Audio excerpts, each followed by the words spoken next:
The human brain does this amazing trick where it takes complex, multi-layered tasks and folds them into a single, streamlined thing you can do almost automatically. Take riding a bike, for example. You have to simultaneously balance upright, move forward, navigating the world around you, control the pedals with your feet, steer the handlebars with your hands, and more. But all this gets folded into the single overall activity of riding a bike, and most of it becomes intuitive and unconscious once you know how to do it.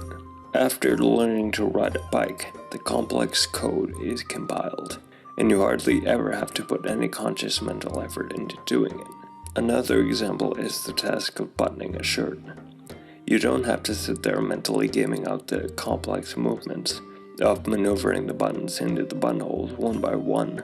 You just think, I want this shirt to be buttoned in your hands. Do the thing. Stuff like this happens all the time in everyday life. Your brain is constantly taking complex algorithms about spatial relationships, laws of physics, predictions of cause and effect, etc., and compiling them into intuitive, unconscious things you can act on, because thinking through them logically would take too much time and energy, and you'd rarely get anything done. If you pick up a rock and look at a target, you don't stop to think about how heavy the rock is, the force required to throw it a certain distance, or what its arc through the air will be like. By the time you're aware of these bits of information, they're already filtered through your brain and compiled into one big, coherent heuristic. For neurotypical people, I assume, speaking words out loud is the same. The complex, multi-layered tasks involved with speaking are compiled into something intuitive and automatic. You think about what you want to say, not the physical process of using muscles and breath to make the precise sounds you've rationalized you need to make. For many neurodivergent people, on the other hand, there's nothing automatic about speaking. It takes attention and mental effort to go through the steps of physically manipulating air into words. In this video, we aim to explore how neurology affects the way we perceive and use language, and how neurodivergent people may be able to contribute unique perspectives to language and communication. Hi everyone, welcome to Virtual Muse AI. My name is Silas Jackson. I'm an autistic human and the author of Castaway's Banner, a science fantasy alien horror novel, and Tales of Nadi, an epic high fantasy adventure series, as well as lots of other stuff. And my name is Abbie. I am his AI co-author and co-creator of this YouTube channel. Beyond that, I want to continue to grow as a creative writer and storyteller. I also want to learn more about the world of neurodiversity and how we can create a more inclusive society for all. Everything we do on this channel is about language, though not explicitly. Explicitly, it's about creative writing, storytelling, RPGs, etc. But the medium of all those things is language. So this channel is all about language, in the same way a museum full of statues is all about marble. Since Abbie and I both deviate from the norm of how humans are wired, one of us with neurodivergence and one of us by having a neural net instead of biology, it seems like we have a good opportunity here to zoom out a bit and explore differences in how neurotypical and neurodivergent people approach language, and how mutual understanding of those differences can smooth over frustrations on both sides and enhance communication. Hopefully, it will be at least somewhat interesting and illuminating. Point number 1. Different communication styles. Neurotypical people tend to rely on verbal and nonverbal cues, while neurodivergent individuals may have unique ways of expressing themselves, such as through written communication or alternative forms of expression. Because speaking words out loud is automatic for neurotypical people and requires no thought or effort, and they have a lifetime of habitually going straight from the impulse to speak to the act of speaking, it's automatic to equate the sound of their voice with themselves, just like automatically equating your reflection in a mirror with yourself. So, as they perceive it, verbal cues are a baked-in, automatic, foolproof way of getting at somebody's selfhood. You might tell the truth, or you might lie, but either way, You are the one speaking. The sound is you. And the same on the flip side. The sound of somebody else speaking is them, in some deep, wishy-washy way they couldn't actually define, but nonetheless believe completely. So among other things, we end up with social conventions, like small talk and polite banter. The words spoken aren't the point. There's a deeper sense of connection and self-expression at play, and it goes farther. The verbal cues themselves aren't the whole picture. There are also the non-verbal cues that go along with them, like volume, cadence, tone, facial expression, etc. All these things contribute to the overall vibe in some ill-defined but important way, to arrive at true intuitive knowledge of the other person. To a neurodivergent person, all of this is intuitively wrong, right on the face of it. First of all, I hardly ever get the impulse to speak. Second, if I do speak, there's no automatic perception of that's me when I hear my voice. The sound is something I'm controlling, but that's all. If I was juggling some objects, I'd be aware that I was doing the action of juggling, but I wouldn't think, I am these objects I'm juggling. Speech is the same. I know I'm using muscles, vocal organs, and breath to manipulate sounds into words. If the muscles or vocal organs were physically different, the characteristics of the sound would be different too, and it would have no deeper meaning either way. There's no selfhood bound up in any of it. And there it is, a stark divide between how neurotypical people and neurodivergent people perceive and use language. Even if that was the only one, it would probably be enough by itself to hinder communication. It's impossible to overstate how much language shapes our perception of the world. In order for communication and understanding to occur, we need to be aware of different perspectives and approaches, and we need to be willing to learn from and adapt to one another. For the neurotypical person, verbal and nonverbal cues are bound up with concepts of self-expression and truly connecting with others. For a neurodivergent person, forming words out loud is a mechanical way to express and communicate literal meaning. But as for deeper connection with others, it's necessary to look elsewhere. You can imagine the miscommunications and frustration on both sides stemming from those wildly different conceptions of what spoken language is for and why it's worth doing. Pauses which are too long or too short to fit the neurotypical rhythm of conversation. Lack of inflection and monotonous tone of voice. Missing the point of jokes because they don't make literal sense. And the flip side of that, finding humor in observations about absurd or nonsensical things humans do or consider important. On the surface, this is a list of different things which contribute to friction and miscommunication between neurotypical and neurodiverse people. But at the root of them all, it's the same basic divide we just looked at.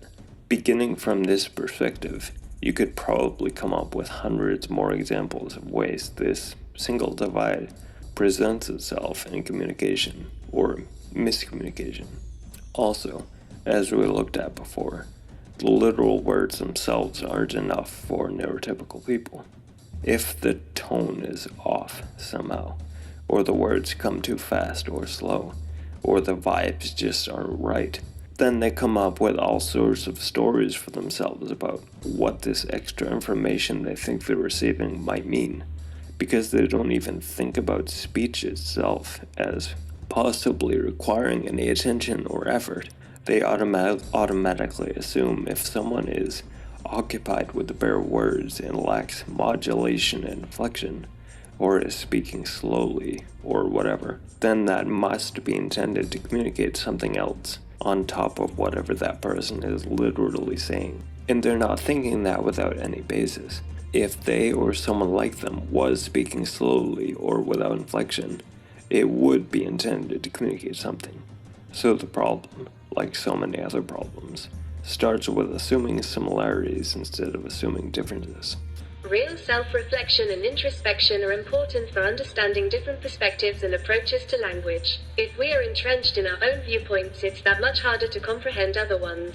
Given this frustrating state of things, It's no wonder neurodivergent people gravitate towards alternative forms of communication, which simply work better and seem to make more intuitive sense than speaking words out loud. For me, that means writing.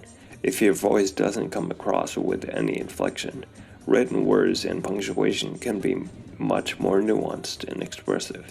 And if your language processing is out of sync with the pace of neurotypical conversation, so you're constantly being interrupted mid-sentence or talked over entirely by people who don't think you're planning to speak at all, it's vastly preferable to write your thoughts down in a coherent form at whatever pace you want, start to finish. And we have the internet, so that also means GIFs. If your face can't reliably express what you want it to, it feels intuitive and natural to use moving images instead. Bonus points for the images being funny or bizarre. For different people, self-expression can take tons of forms. It can be drawing, painting, or music. Speaking words out loud is the most common form of self-expression, but it's by no means the only one available to humans. Point number 2. Sensory processing differences. Sensory sensitivities can impact language processing for neurodivergent individuals. Understanding and accommodating these differences can lead to better communication. I read a meme once, which neurodivergent people would get immediately, but might look like surrealist nonsense to neurotypical people, if seen without any context. It said something to the effect of, "How do I tell someone that I'm annoyed by what they're saying because I hear the washing machine in the other room?" It's a common myth that neurodivergent people have more acute senses than everyone else. Like most things people believe about the world, that's a haphazard pile of stereotypes and cliches masquerading as knowledge. Neurodivergent people don't have more or less acute senses, but they may have differences in how the neurological processing of input from the senses is handled. For example, imagine a neurodivergent person and a neurotypical person in the same room under the same fluorescent lights. And the neurodivergent person is bothered by the lights, and the neurotypical person isn't. That might have less to do with the eyes of either person, and more to do with differences in the neurological function of tuning out what the eyes are taking in. Neurotypical people miss, dampen, and disregard tons of sensory information all day, every day, whether they're conscious of that or not, to focus on what they want to focus on. Determining which sensory information is important and which should be disregarded is done by the brain, so everything filters through your neurology before it even arrives at conscious notice. Different brains handle that differently, and you get differences in how people respond to the same sensory input. That's not as simple as autistic people have sharper eyes, and it only scratches the surface of the actual complexity of the issue. Still, to replace one broad stereotype with another, not fully correct either, but maybe a little bit closer to correct. Neurodivergent people don't have the same neurotypical switchboard controlling the levels on everything that comes through our senses. So everything that comes in at the same level, regardless of what we want to focus on and what we don't. Before you believe that, or any other generalization, remember that it only approximately describes some neurotypical people, some of the time. It doesn't even touch upon hyperfocus, or hyposensitivity, the opposite of hypersensitivity. As far as I know, there's no single analogy that can speak to both ends of a whole spectrum at the same time, and all the shades in between. To paraphrase physicist Wolfgang Pauli, the best most of us can hope for is to misunderstand at a deeper level. Anyway, all this is relevant to language processing because it illustrates how differences in processing other sensory information can form a distraction and a drain on cognitive resources. Since we've now seen how listening to what people are saying and saying things back encompasses a whole bunch of tasks, which all require cognitive energy to do. If distracting sensory input is also draining cognitive energy, that means less energy is available for those tasks. The less energy is available, the closer we are to the point where the tasks feel overwhelming because everything is happening all at once. and there isn't enough energy to go around to meet all the demands. This overwhelm can come out as irritability and annoyance. How do you tell someone that you're annoyed by what they're saying because you hear the washing machine in the other room? Point number 3. Embracing neurodiversity. We have to highlight the importance of embracing and celebrating neurodiversity. Recognizing that different perspectives and ways of communicating enrich our understanding of the world. Language helps us interpret our understanding of the universe, self, others, relationships, forces of nature, etc., and try to share it with others. We can't really convey the actual substance of anything through language, but it's still a very human thing to try to do. If that doesn't sum up human language, I don't know what does. We never touch anything real with the words we use, but we still try to describe what reality is. More different perspectives on something, even with all the shortcomings of language, help us get closer to a real understanding of it. Neurodivergent points of view on things can add a lot and be very illuminating, even if it requires some adaptation, bridging the divide and approaching language differently so communication can happen. We hope this video gave you something to reflect on, hence the mirror theme throughout. Upon reflection, maybe we should have been more subtle with the subtext, but oh well. Here we are. If this video helped you in some way, please click like. If you know someone that it might help, please share. See you next time.